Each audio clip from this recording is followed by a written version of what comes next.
Halo teman-teman semua, perkenalkan nama saya Faisal Akhyar. Nama saya Ahmad Fadli. Dan nama saya Putri Kirana. Oke, pada kesempatan kali ini kami akan menjelaskan materi tentang penerapan prinsip redundansi. Dan tujuan dibuatnya video ini adalah agar peserta didik mampu menjelaskan pengertian dan prinsip-prinsip redundansi. Tahukah kalian bahwa banyak konten e-learning yang menampilkan visual dengan didampingi audio dan teks narasi yang isinya sama persis seperti audionya? Kalau kalian pernah melihat hal tersebut, itu merupakan gambaran dari redundansi.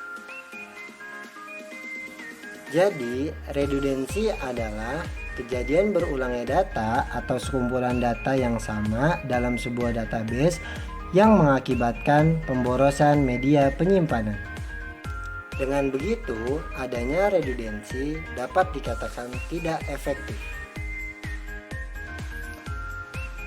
Untuk mengetahuinya lebih lanjut, kami akan menjelaskan prinsip-prinsip tentang redundansi.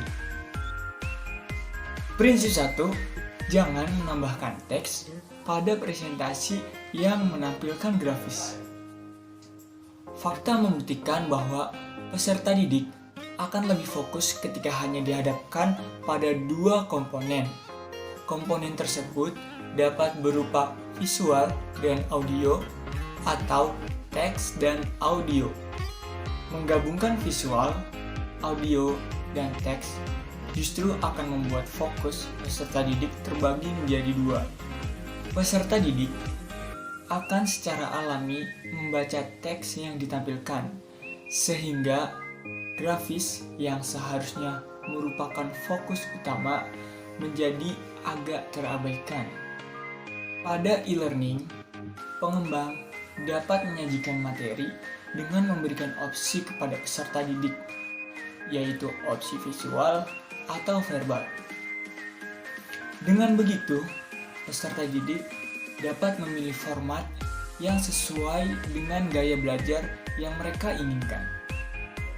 Sedangkan prinsip kedua yaitu penambahan teks presentasi dalam situasi khusus.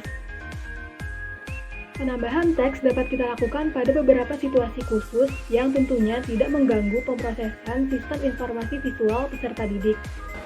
Misalnya ketika presentasi tidak menampilkan grafis. Contohnya adalah podcast. Dalam hal ini, peserta didik akan menerima informasi melalui saluran verbal. Kedua, ketika presentasi berjalan lambat atau menampilkan teks dan grafis secara berurutan. Hal ini akan membuat peserta didik memiliki cukup waktu untuk mencerna informasi yang masuk. Dengan begitu, peserta didik dapat mencerna grafis dan teks secara bergantian. Yang ketiga, hanya menampilkan kata kunci atau ringkasan. Hal ini akan membantu peserta didik dalam mengurangi pemrosesan kognitif karena peserta didik tidak perlu berpikir terlalu keras untuk mendapatkan inti dari materi yang disampaikan. Dan yang keempat, mencakup kosakata sulit atau asing. Pada situasi ini, teks perlu ditampilkan karena biasanya kosakata asing lebih sulit dicerna melalui saluran verbal. Adanya teks pendukung akan mempermudah peserta didik dalam mencerna informasi. Baiklah teman-teman, mungkin itu saja penjelasan dari kami tentang redundansi. Semoga teman-teman semua dapat memahami serta mampu menjelaskannya.